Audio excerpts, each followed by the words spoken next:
Howdy-ho Stampers, Deb Valder here, Stampin' Up! Demonstrator, and I'm here to show you these elegant, very elegant porcelain ornaments.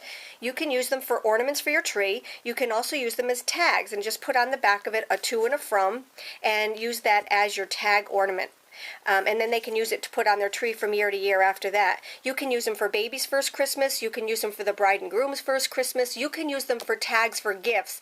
So if you're going to a wedding and you don't want to just give a regular tag, you can actually use these as your tags. So let me just show you how they're done. They're very, very easy. This one was done with the Best Of series. It's called the Best of Christmas, and I use this Santa Claus right here. Very elegant, very pretty. You can use solid stamps with our regular classic ink, but I like using the black or the outline stamps and coloring them in. This one right here was done with from the For the Bird stamp set. It's a really cute little set. It's an all occasion set, but I used the Christmas one. But again, like I said, you can use them for just about anything. So let me show you how they're done. They're very, very, very easy. Okay, so you're going to find these discs at your local craft store. They're just porcelain discs, and they just feel so smooth and elegant. Okay, so we're going to take our disc. We're going to take our Stays-On ink. Okay, you need Stays-On ink if you're going to color it in. And I just inked up my stamp, and believe it or not, just stamped it down just like this. And that's all there is to it. After you let it dry, you need to color it in. Okay, so I just used our regular markers right here. I just used our regular markers and just start coloring it in. And it's that simple. Okay, after you're done with that,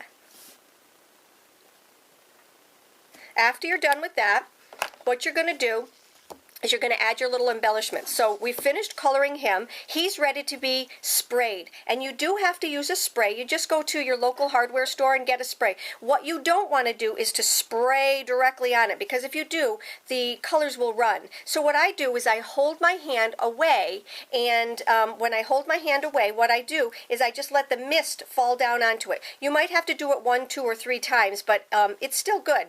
After I colored this one, I did add a little bit of our dazzling details up. I don't know if you can see it or not, but I did add our dazzling details right here to his little pom-pom. So that was that's the little guy right there. And then for our Santa Claus, I keep trying to call him a snowman, but for our Santa Claus, I just wanted to show you another little trick. So I colored him in with our markers. Okay, I just took and I colored him in with our markers, but then for his cheeks, I wanted them to be just a little bit brighter.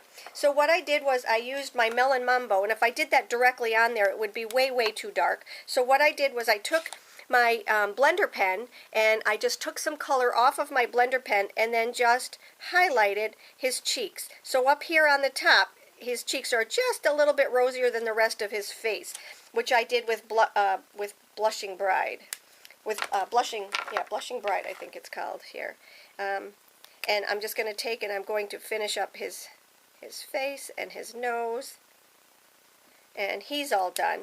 Another thing that I did on this little guy right here was to accent the white. I took my white chalk marker and I just accented anywhere that there was white, because the porcelain ornaments aren't pure white, and I just wanted the white to stand out. You can see the difference between his hat and his beard. That was done with this. To finish it off, you want to take and put a little bit of a ribbon in here, and this is just our silver ribbon, and I think that's about it. One other thing I did want to show you, if you make a mistake, like if I stamp this down, and let's say it was like light on this side and dark on this side, one of the things you can do is to take your Stays-On ink cleaner and just clean it just like you were cleaning a stamp. Just rub it all over, take a paper towel, and then just wipe it off. It works really, really good. So when you have this little guy right here, okay, you want to give it as a gift. You put it in a little box. You add a little card to go along with it, and this is a card that was made by my friend Linda Heller. She made this for one of our Founder Circles trip, and you can add a card that matches, and that's the beauty of our stamps. Everything just matches so well. So I think I've told you just about everything that I need to tell you about porcelain ornaments. Run out and get some, come back and start using your stamps on porcelain ornaments. You will just wow people with this effect. Thank you for stopping by. I hope you enjoyed my post. And for more ideas, hop on over to my blog. I have some more samples over there for you. They're just a lot of fun, and like I said, Try it. It's so easy. Have a great day.